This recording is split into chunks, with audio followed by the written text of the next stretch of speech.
FOMO. My name is Patrick J. McGinnis, and I'm a FOMO Sapiens. And since you're here, I'm going to bet that you are too. And when you're like us and Monday comes around, you don't dread the new week. No, you wake up every Monday morning knowing that this week might just be the best one yet. This is FOMOnday, the snackable show that starts your week right with hot takes, life hacks, listener mail, and even some FOMO therapy.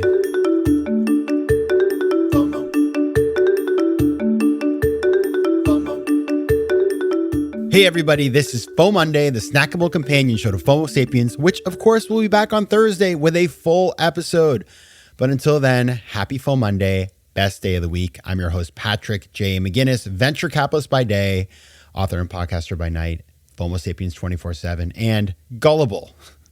I'll tell you about that in a second. So on Thursday, we're going to be talking to Homera Kabir about how to stop being perfect, how to overcome perfectionism with a specific focus on women. But it's really for everybody. But there is a focus on women. So it's a really interesting episode. Homera is fantastic. I read her book. I actually blurbed it. You'll hear the blurb on the episode. I'm proud of it. But before we get there, I just want to use this episode to talk about something that just happened to me that proves that I am clearly not perfect. I am easily scammable. Okay, I got scammed. And I just want to talk about it because it was very interesting. And frankly, it just shows you that the old FOMO creator, you know, I say I'm the wounded healer of FOMO. Well, sometimes I'm more wounded than other times. And I was totally victimized by these people. And they used FOMO against me. So this is the story. I got an email from these people. The email address was general info for something like Mr. Tony Terry Management at gmail.com. Okay, that doesn't sound shady. And basically they say they're doing an online event sponsored by Nike that's going to be like an online podcast. It'll be a discussion with this guy called Tony Terry. And it'll be every night for the first 10 days of August. They just need me for an hour. They pay me $2,000. They'll do it on Venmo 3 days before the event. You know, we're going to do it through our Facebook pages. And so it just seems, I mean, I was like, this sounds really kind of weird, but who knows? Maybe they like the podcast, right? And, you know, $2,000 for an hour, like I'll do that. So I put it in my calendar. It's funny. I was like, okay, Monday night, 9:00. We agreed on a time. And I thought to myself, you know, like this is a little weird, but what is there to be worried about? And then they said, listen, we actually need to help you sort of go into your Facebook account and actually set it up so that we can do like a shared broadcast. So can we do a Zoom with you? And it was a day when I was running around. I was not in my office. I was kind of out on the street. And so I was, you know, just not thinking clearly and I wasn't very focused. And I just, you know, I would have somebody I'd ask somebody to help me with this or, you know, get somebody else on this. I just did it myself and, you know, wasn't thinking a lot. And I get on the Zoom with the guys and the guy says he's in California, but he's definitely from somewhere else in the world. And he had a terrible internet connection and he did not get on the screen ever. All just bad. And he tells me he represents somebody called Mr. Tony Terry, who I quickly Google. And Tony Terry is a 80s and 90s R&B artist who sang such song as, he sang this song, She's Fly. He had another hit called Lovey Dovey. And a song called With You. He had some Soul Train nominations. He had a career back in the day.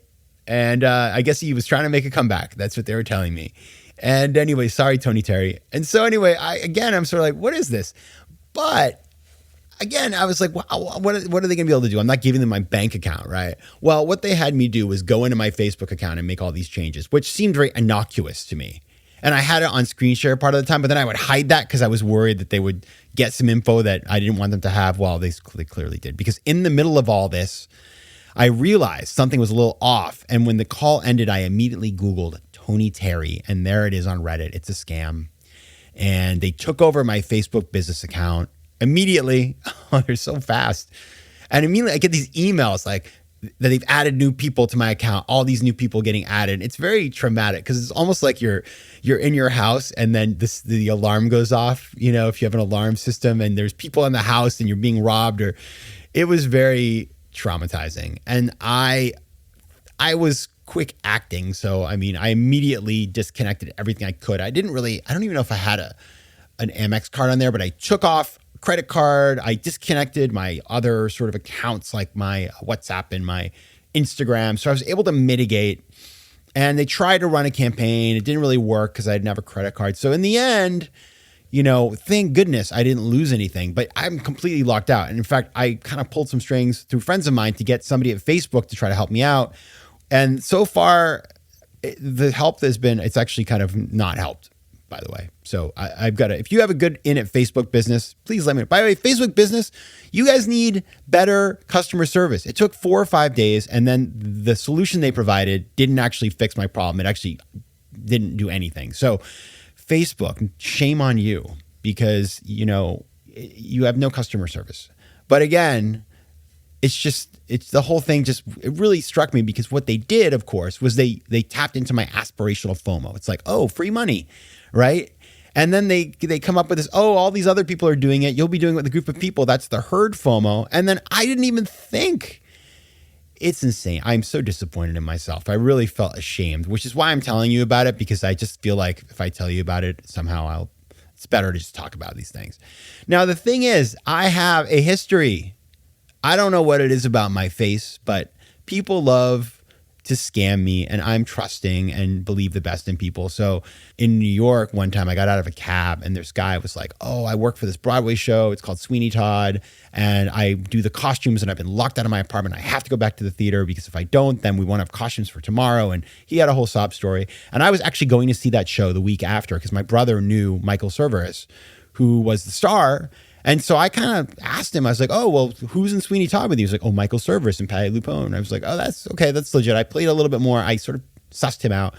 And I gave him $20 and he said he would email me and give me the money back, or $30 or something. And I said, listen, ma'am, if you don't email me, I'm going to know that you're a scammer. And so I'm just going to tell you, after this is my last time, if you do this and don't pay me back, I'm going to not be so generous with other people in the future. So that's on you, on your sort of soul. Well, he never wrote me. And apparently I didn't learn the lesson because, of everything I just told you. So that is where I really want to get better at this, but I want to share with you what I learned about not getting scammed. I did some research about some stuff, some of the psychology of not getting scammed. So we will talk about that right after the break. FOMO. All right, everybody, scammers, you should just come find me, obviously, because I'm easily scammable. So sad.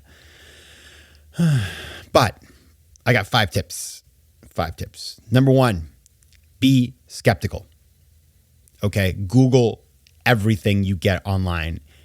And if you do that, then you learn the language of the scammer. So if I had just Googled Tony Terry before all of this, it was on Reddit. Thank God for Reddit. That's a nice thing about the internet. People write things up. I probably should ask ChatGPT, for goodness sake. But that is something that you can do. Google things, because there's all these scams. I'm sure you get the Dick's Sporting Goods. You can win a free Igloo cooler. I mean, those are quite obvious. But there's other ones that are very well done. And I always tell my parents as well, especially, my parents, they always come up with these stories that are a little nutty about, I don't know, don't pump your gas with your cell phone on because car could blow up. I Google that. There's Snopes. Sometimes that stuff's true. That one might be true. It's a very edge case, but still, just be skeptical. Google right away, and then you just have information. Maybe you don't get the full answer, but you get a sense of what's going on. And with these kinds of things where they're just scams that are run a million times, I mean, their success rate's probably really low, right? But again, people report it, and so you can learn. Number 2, verify identity. I should have asked these folks, the Tony Terry people, I should have asked them for more information. What's your website? What's Tony's website? Reach out to Tony. Just be a little bit more skeptical and then verify the identity of the person. Now, that is not hard to do in this day and age. If you can't find somebody online, that's because they don't want to be found, right? It's true. I mean, not everybody is living online 100%, but still. So knowing who you are doing business with, even if they claim they're paying you, very important.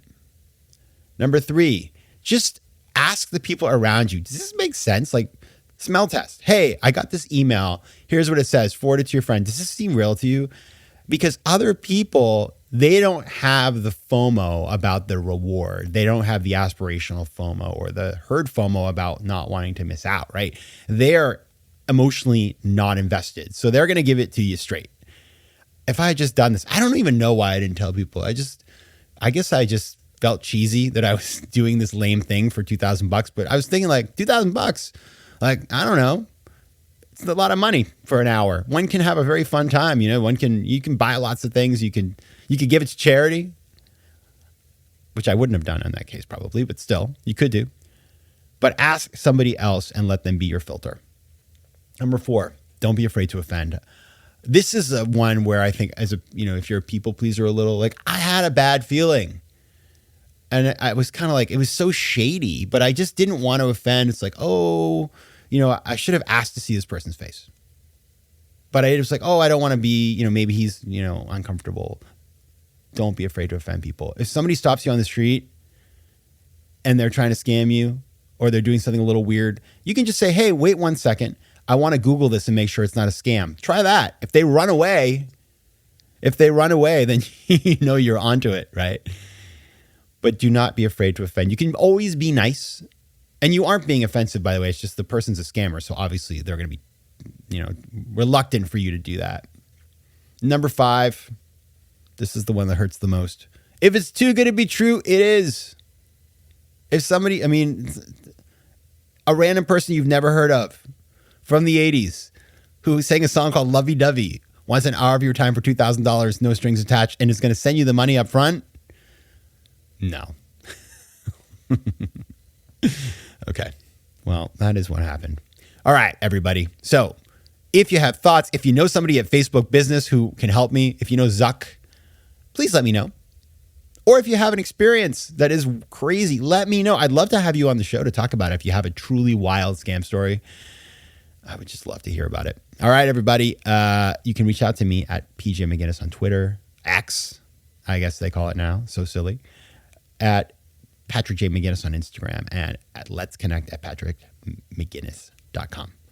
All right. I feel silly, but this is my life. So now you know what's going on. I will see you on Thursday with America Beer. And until then, do not get scammed and take care of yourselves. FOMO Sapiens. FOMO. If you like today's show, please be sure to rate it and recommend it to your friends. And as always, you can find me on Instagram at Patrick J. McGinnis, on Twitter at PJ McGinnis, and on the web at FOMOsapiens.com or PatrickMcGinnis.com, where you can get all kinds of free resources to live a more decisive and entrepreneurial life. FOMO. Want more FOMO Sapiens and FOMOnday? Head over to FOMOsapiens.com where you can listen to past episodes, learn more about the show, and find out how to advertise. You can also connect with me on Instagram at Patrick J. McGinnis and on Twitter at PJ McGinnis.